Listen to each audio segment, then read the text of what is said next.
I was still hooked to a heart monitor when my neighbor's message came through. "Hey Harold, there's a moving truck outside your place. Some woman and kids just went in with boxes. You all right?" I sat up too fast. My chest burned. I yanked off the pulse clip on my finger. No one had told me I was being discharged. I had just had emergency surgery 3 days ago. I was supposed to rest, heal. Instead, I was calling the police from a hospital bed because strangers were moving into my house. I called my son. Straight to voicemail. Again. Nothing. I called a cab and signed myself out. I barely had strength to stand, but adrenaline kept me moving. When I got home, the driveway was packed with plastic toys. A stroller. A minivan in my spot. I opened the front door and froze. A woman looked up from my couch. "Oh, you must be Eric's dad. We're so sorry. We're still unpacking. It's a lovely home." She smiled at me like we were friends. I looked around. My furniture. My pictures. My house. And strangers were living in it. That's when I knew. My son had done something I'd never forgive. Before we continue, I would like to know where you're watching from in the comment section. Also hit the subscribe button and share this video, as this will help this video to travel far so others can learn also. My name is Harold. I'm 62. I've lived in this house for over 30 years. I built it for my wife, who walked out 5 years after we moved in. I raised my son Eric alone, put him through school, helped him get his first job, helped him get his first apartment. Maybe I helped too much. 3 weeks ago, I collapsed at work and was rushed to the hospital. It was my heart. They kept me for emergency bypass surgery. I didn't even have my phone for the first few days. Apparently, in that short time, Eric saw an opportunity. I should have seen it coming. Lately, Eric had been asking about my mortgage, about the deed. He was curious, he said. I thought he cared. Now, I stood in the doorway of my house, weak, confused, while a woman unpacked her daughter's toys into my living room. She offered me tea. I asked where Eric was. He said he was heading to the store. She said, "Do you need him?" No. What I needed was answers, and my home back. But I didn't yell. I didn't scream. I just smiled. I told her there was a little misunderstanding. Inside, I made a promise. He wouldn't get away with this. The woman's name was Dana. She was a nurse. Said she had 2 kids and needed a place fast after a rough divorce. Eric had shown her the house 2 weeks ago and offered her a family discount, $2,500 a month. She thought he owned it. When I asked to see the lease, she gladly showed me. It looked real. Printed letterhead. Signed by Eric. And signed supposedly by me. My signature was forged. The lease was for a year. I asked where all my things were. She pointed to the garage. Eric said he'd box them up carefully. Didn't want them damaged. I walked into the garage and stared at the pile. My books, my photos, my army jacket, all shoved in ripped boxes like garbage. And in my own bedroom, I found her son's toy truck on my nightstand. My bed. My room. Someone else's now. I walked back outside and sat on the porch before I passed out. My hands were shaking. I hadn't felt this angry since my divorce. And even then, I still had my home. But now, I had nothing.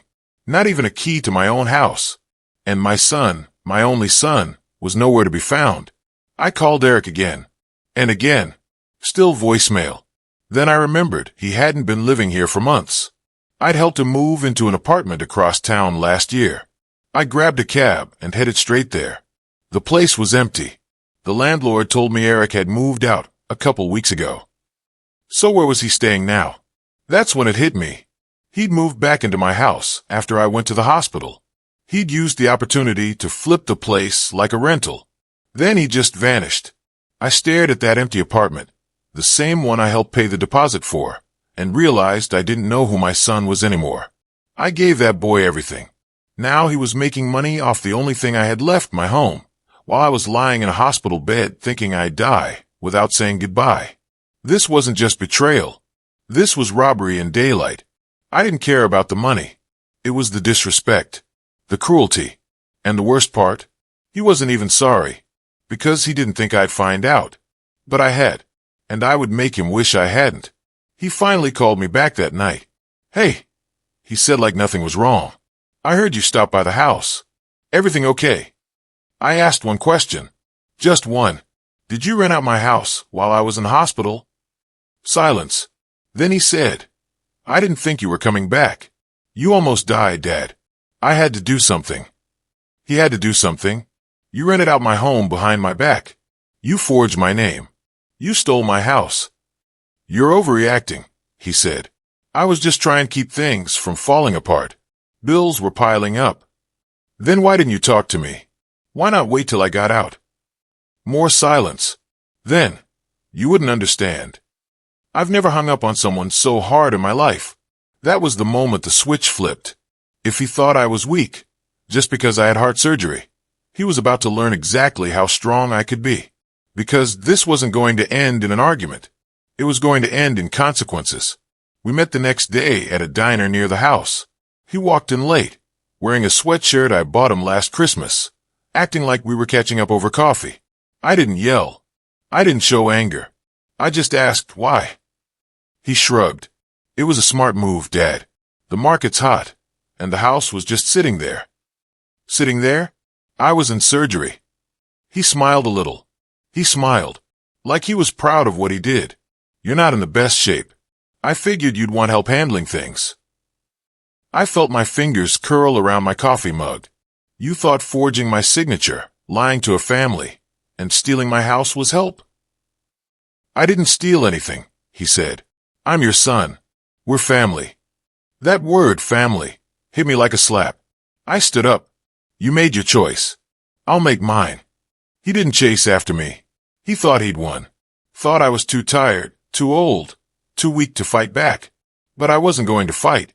I was going to win. Silently. Completely. And when I did, he wouldn't even see it coming. I went back to the house later that night. Dana was there, feeding her daughter. I asked her to sit down. I need to tell you something, I said.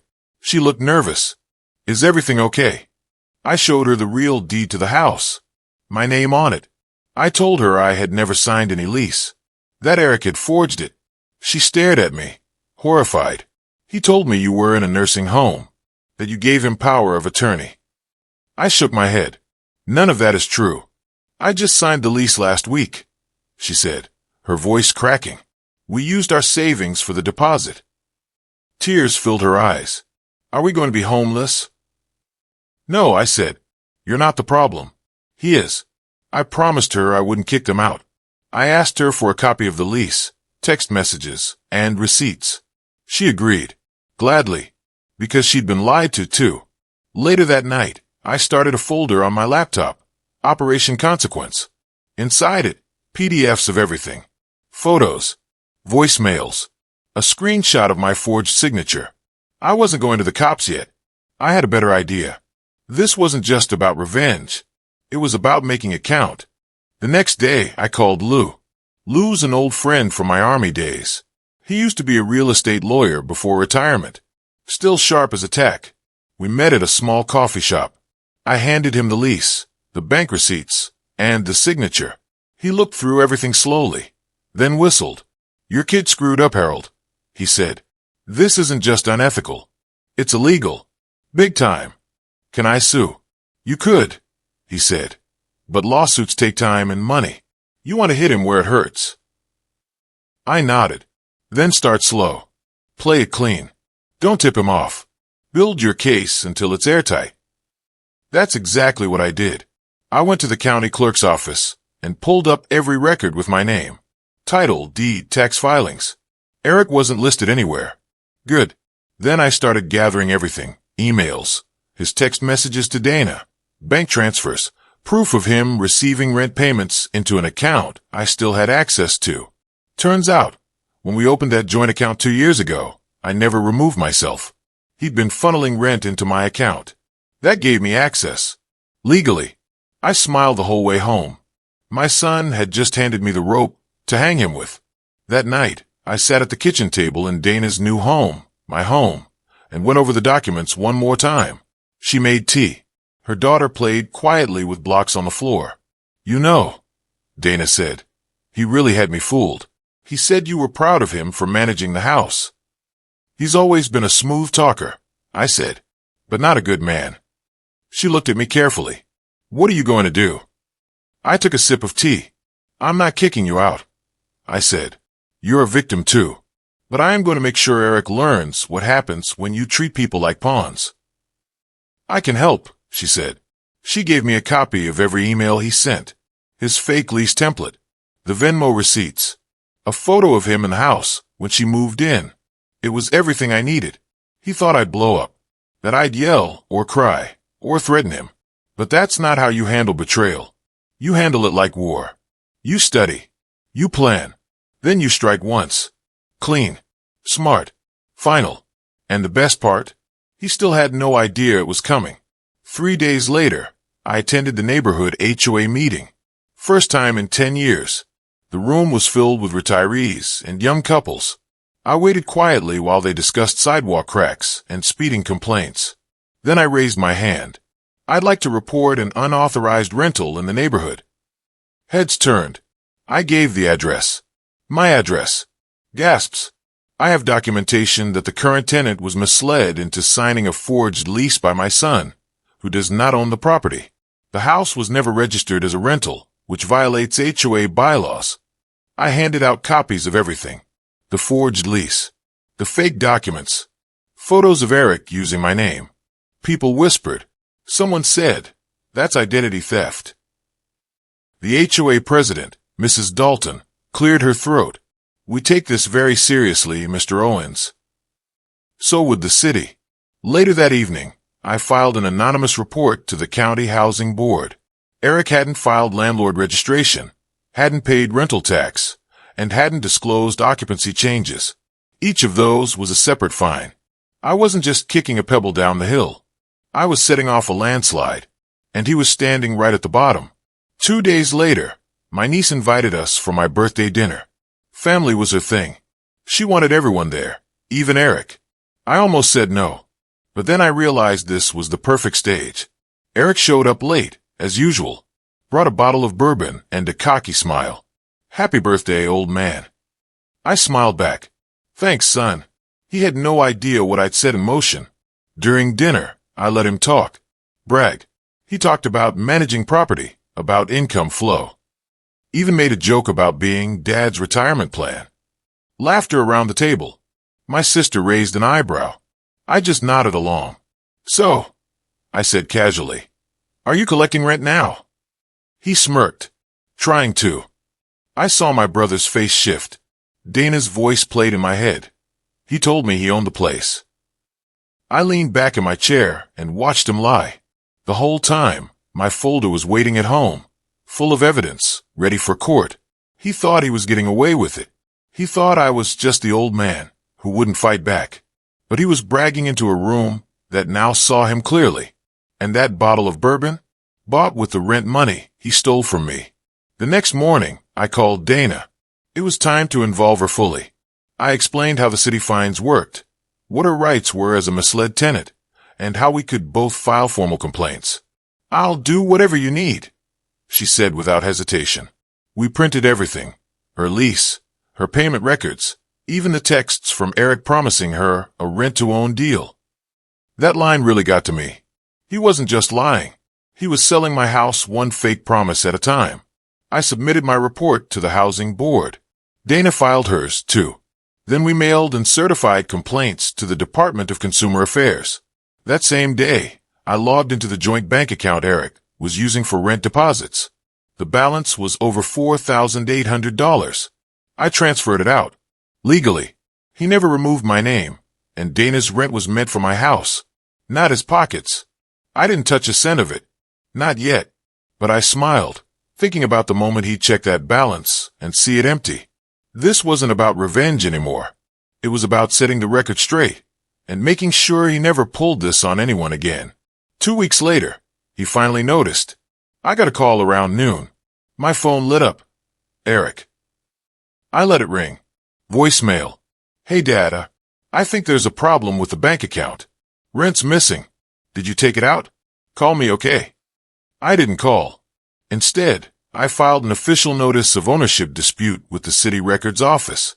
That meant he couldn't legally claim the house for rental use until the dispute was resolved, which could take months. Meanwhile, I met with a notary and had all my documents verified and stamped. The deed, the signature comparisons, and sworn affidavits from Dana. He had no idea how deep this was going.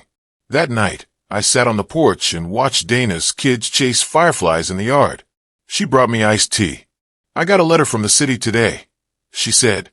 "They're opening an investigation." "Good," I said. "Do you think he knows yet?" "Oh, he knows," I said. "He just doesn't know how much." Because when you betray someone who gave you everything, their roof, their time, their love, you don't just lose their trust. You lose your place in their world. And Eric, he was about to lose everything. Eric showed up unannounced the next morning. I was watering the front lawn. He pulled up in that beat-up SUV I helped him buy. Slammed the door like a teenager. "What the hell, Dad?" he said. "You emptied the account?" I turned off the hose. I took what was mine. "You're not even supposed to be in that house." "I never left it." He laughed. "You're just bitter. I gave that woman and her kids a place to live. What have you done lately?" "You gave her lies." He got closer. "You want to play dirty, old man? Fine. I'll take it all back." I smiled. "Calm. Steady. You already did. And now I'm taking it back legally." His face turned red. "You think you're smarter than me?" "I don't think," I said. "I know." He stormed off, cursing under his breath. I watched him drive away, heart steady. I didn't raise my voice. I didn't chase him. I didn't have to. He was unraveling. He thought betrayal made him powerful. But he forgot who built this house, who paid for every brick. And now, that foundation he thought he stole was cracking beneath his feet. 2 days later, he got served. I made sure it happened in public. The court papers were delivered right to his job, at the front desk of the auto shop he worked at. Lawsuit for identity theft, lease fraud, unauthorized rental income. He called that night. "You sued me." "Yes." "You're seriously taking this to court?" "I'm not taking it. I'm bringing it." "You're ruining my life." "No," I said. "You ruined mine. I'm just fixing it." He went quiet. I could hear him breathing. Shaky. "You're really going to let some stranger live in our house?" "Our house." I said. "You mean my house? The one you used like a vending machine?" He hung up. I sat back and exhaled. My chest didn't hurt anymore. Because this wasn't about rage. This was about respect. The kind I had earned and he had thrown away. And now, it was time for him to sit in the mess he made.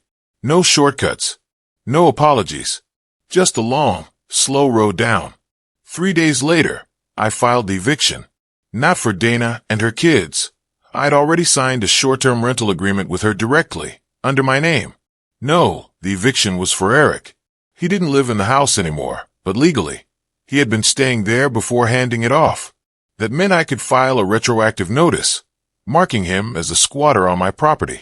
The sheriff's office processed it fast. They'd seen this kind of thing before, but usually not from a son. Eric tried to fight it. I knew he would. But the judge looked at the forged signature, the lease he wrote himself, and my clean title. Then she looked at him and said, "Did you really think you could get away with this?" He had no answer. When the sheriff's notice was posted on his old bedroom window, I stood across the street and watched him read it. He tore it down, kicked over a flower pot. I didn't move, just nodded at him once and left. Because when someone betrays you like that, the worst thing you can do is nothing. Let the law speak. Let the truth hurt. And let the silence be louder than any fight. The family started finding out. After the eviction notice, word spread fast. My sister called me, voice full of confusion. "Harold, is it true? Eric rented your house." I told her everything, from the forged lease to the fake documents. I even emailed her copies. She didn't believe me at first. Then she saw the paperwork. Her voice cracked. "What happened to him?" "I don't know," I said. "But this isn't who I raised." She told the rest of the family. One by one, the phone calls came in. Shock. Disbelief. Then silence. No one defended him. Even his girlfriend, the one I'd met twice, called me. "I'm sorry," she said. I didn't know. I broke up with him. Why? Because if he can do that to his father, he can do it to anyone. That hit me harder than anything. He was losing more than money, more than a court case. He was losing everyone. Not because I told them to walk away, but because they saw the truth. Clearly. For the first time. And sometimes that's all it takes. One betrayal to show people who someone really is. He came back one night. It was late. I was reading on the couch. Dana and the kids were asleep. I heard the side gate creak open. Footsteps on the gravel. Then the sound of keys, my keys, fumbling in the back door lock. I didn't move. He tried the knob. Locked. Tried again. Then I opened the kitchen door. Flicked on the porch light. He froze. Eric, I said calm. He looked tired. Greasy hair. Face drawn. I just wanted to grab a few things. You don't live here anymore. He looked around like he didn't recognize the place. Like he expected me to yell. To swing at him. Instead, I just stood there. He stepped back slowly. I didn't mean to hurt you, he said. I nodded. But you did. Silence hung between us. Then I closed the door. No drama. No big final blow-up. Just a quiet truth he couldn't fight. I locked the door behind him. Watched him walk down the driveway. No car. Just him and the night. That was the last time he tried to come home. Because even he finally knew. It wasn't his home anymore. The courtroom was cold and quiet. He sat on the bench across from me, wearing a wrinkled shirt and borrowed tie. His lawyer was a public defender. I had Lou beside me. Calm. Prepared. The judge read through the charges. Identity theft, forgery, real estate fraud. Then she asked if Eric had anything to say. I wasn't trying to hurt anyone, he said. I thought my dad would be proud. I took initiative. The judge blinked. You stole your father's house. You lied. You profited from it. You forged legal documents. Eric looked down. I watched without a word. I didn't need to say anything. The evidence said it all. Dana was called as a witness. She spoke clearly, holding the fake lease in her hands. I was told this home belonged to him. I was tricked. I almost lost my kid's home. That hit everyone in the room. The judge ruled fast. Probation. Restitution. Civil judgment in my favor. He was ordered to pay back every dollar, and the fines would follow him for years. As the bailiff handed him the paperwork, I finally felt something I hadn't in months. Not anger. Not satisfaction. Just closure. He'd built his future on lies. And now he was paying the price. A week later, he lost his job. I didn't fire him. Life did. Someone from his shop had been in court that day. Word got around. They called it a character issue. Told him to clean out his locker. His credit tanked. Banks flagged him. His phone number changed. Social media gone. He disappeared like a shadow at sunset. I never chased him. Never answered his last email. I read it once. It was short. I didn't think you'd actually go through with it. You win. But it wasn't about winning. Not really. It was about showing him that choices have consequences. That family doesn't mean immunity. It means responsibility. Respect. He had neither. And now, he had nothing. But that was his doing. Not mine.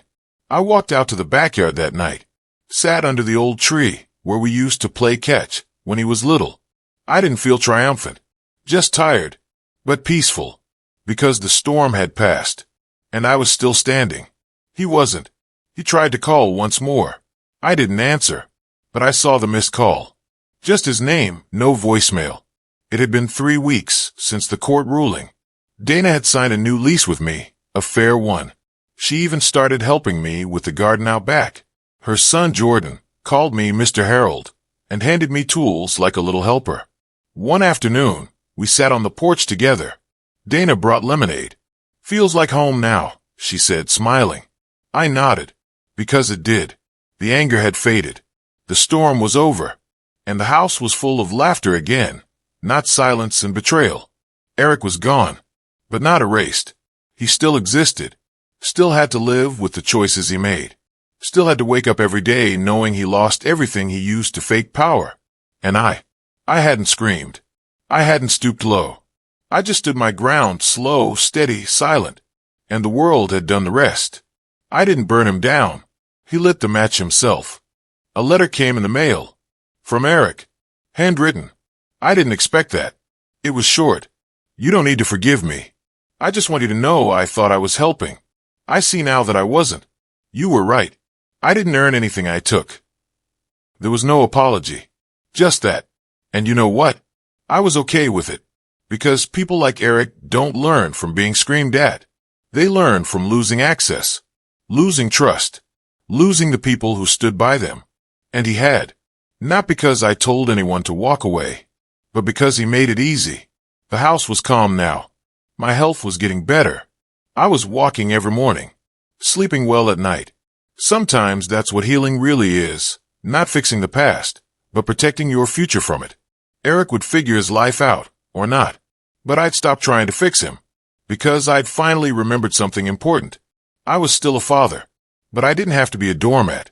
1 month later, Dana invited me to her daughter's birthday party. The house was full of balloons and music. Kids ran through the hallways, laughing.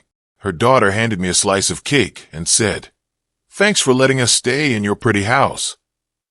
I nearly teared up, because this was what a home was meant to be: safe, joyful, earned. Later, Dana pulled me aside. "We're saving to buy soon," she said. "You've given us a second chance." I told her the truth. "No, you gave me one."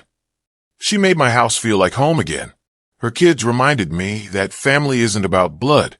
It's about trust, respect, kindness, the things my own son had forgotten. I watched them dance in the living room, the same room Eric had emptied for profit. Now it was full of life again. And me? I finally felt proud. Not just because I got the house back, but because I found the strength to do it without hate. I'd won the long game. With dignity. I walked by the mirror that night and saw myself clearly for the first time in months. Older? Sure. But stronger. Wiser. Not because of what Eric did, but because of how I answered it. I didn't scream. I didn't beg. I used my mind, my patience, my truth.